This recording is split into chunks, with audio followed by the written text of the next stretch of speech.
I do not know in which strange far-off earth they buried you, nor what harsh northern winds blow through the stubble, the dry hard stubble above your grave. And did you think of me, that frost-blue December morning, snow heavy and bitter as you walked naked and shivering under the leaden sky? In that last moment when you knew it was the end of nothing and the beginning of nothing. Did you think of me?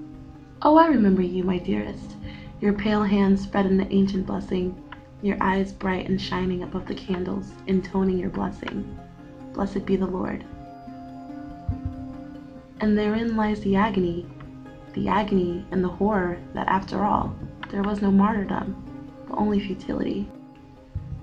The futility of dying, the end of nothing and the beginning of nothing. I weep red tears of blood, your blood. Holocaust 1944 by Anne Ranasinghe was dedicated to her mother who passed away in the Chelmo concentration camp. Coming into a new country, you not only learn of its culture, language, and people, but you're also exposed to the country's history. Being surrounded by such a different culture was a beautiful thing to experience.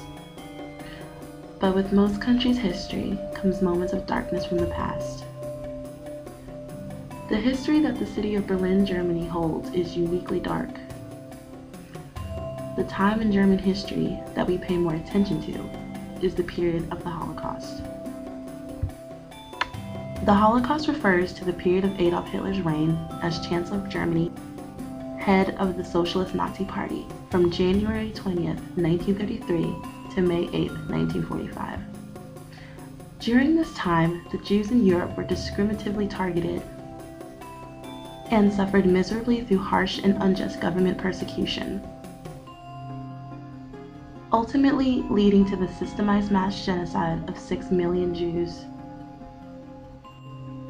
and the destruction of 5,000 Jewish communities by the end of World War II. We look to this time period to understand how something as terrible as the Holocaust could have happened. How?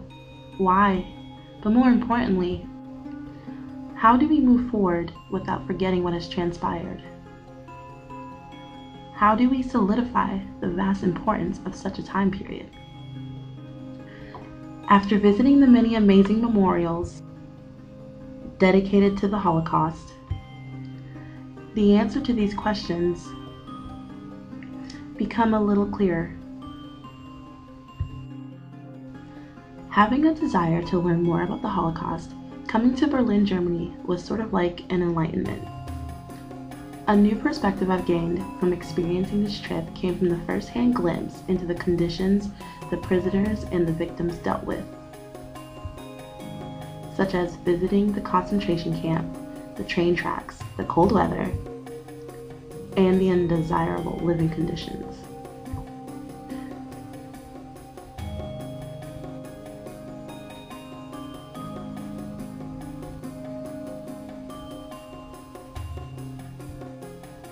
Just being able to see where these victims once lived, once walked, once shopped, a park or a school that the younger victims once played in that were stripped of that.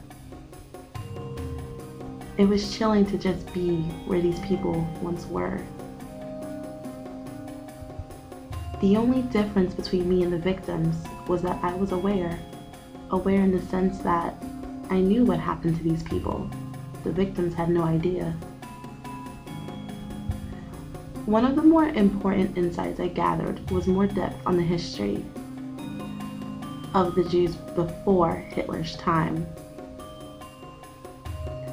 Certain religious groups disliked the Jews because some believed the Jews sacrificed Christian babies for their blood.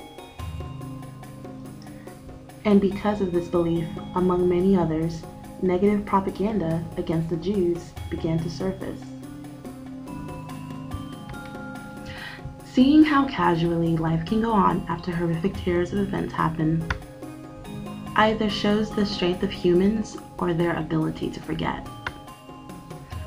Or maybe it's just in our nature to move on. Change constantly happens, and with change, humans adapt just to make it. But events such as the Holocaust, or genocides generally, are things you can't really change, forget, or move on from. It's something that needs to be memorialized so that it can be frozen in time, so to speak. So that even though those people who lived during this era pass on through time and space, the people who suffered because of the Holocaust would not be forgotten.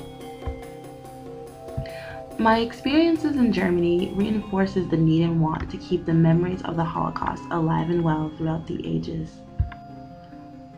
I really can relate to the Holocaust from the humanistic side of things.